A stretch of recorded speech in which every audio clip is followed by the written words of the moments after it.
All right, welcome back to another installment of Steve's Auto Care. Yay. Okay. Um, Here we have a 2000 Nissan Frontier.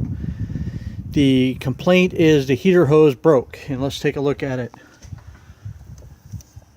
See here. Look at that. Okay. Now this is actually a common problem on the Nissans. And the main problem is they have plastic for their outlet tubes of the heater core. Now anytime you start seeing broken tubes of a heater core, you're like, oh my god, I gotta pull the dashboard out. Well, not necessarily in this case. Also, let's take a look at what's available to you. Dorman makes a awesome little kit for Nissan. On their website it goes from 2001 to, I think, I want to say 09, I think. But what you have are the tubes that are actually bolted to the heater core itself. And so Dorman makes the kit. I'll show you the Dorman part number. Okay. Now, like I said, Dorman says it goes from 2001 and up. Now this is a 2000, so I did some really research, and some people have had success putting these on their putting these on their 2000s. Now what I found, and well, before we go what I found, let's talk about what it's going to take to get to that too. First, notice air conditioning. You will have to evacuate the AC system. So I got low side connected there, high side connected there. Get my shadow in the way, out of the way. I don't know. I can't see my screen because the sun's too bright. Oh, there we are. So there's the high side, and down there's my evac pump that sucks the freon out. That's my storage cylinder. There's my scale, and I do also have a vacuum pump which will be used when I go to recharge the system. In case you're wondering, all of this, that was about a $490, I believe.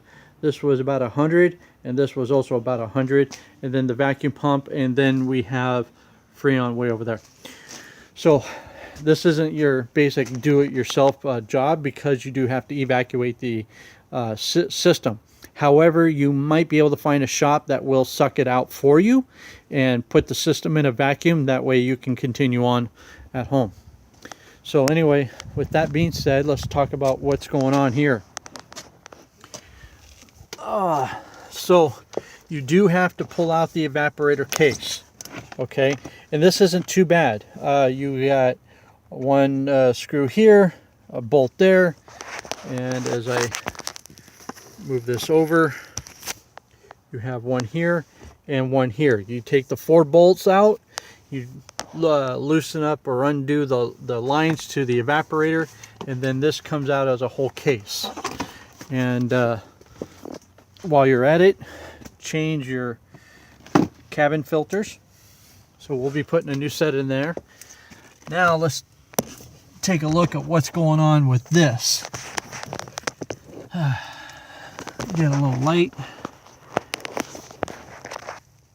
and it'll be really hard to see what's going on here, and even with my mirror it's hard to see. Try to get my mirror in the right spot. If I can show the lower one. See those screws there? You pull those out and the tube comes out. Now I've already pulled the screws out on the other side, or the upper one. And incidentally, what I find interesting is we have an aluminum tube for the lower side, and then we have the plastic tube here. So there we are. Okay, so then it's just a matter of reverse procedure and filling it back up with Freon, putting new cabin filters in, and yada yada yada. So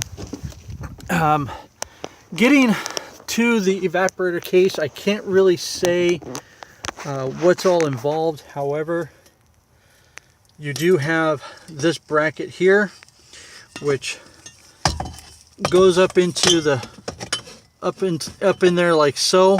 There's 2 bolts, one on either side here and on the other side there, and 2 10 millimeters. The tools that I've used, there's a basic shot of all the tools that I used.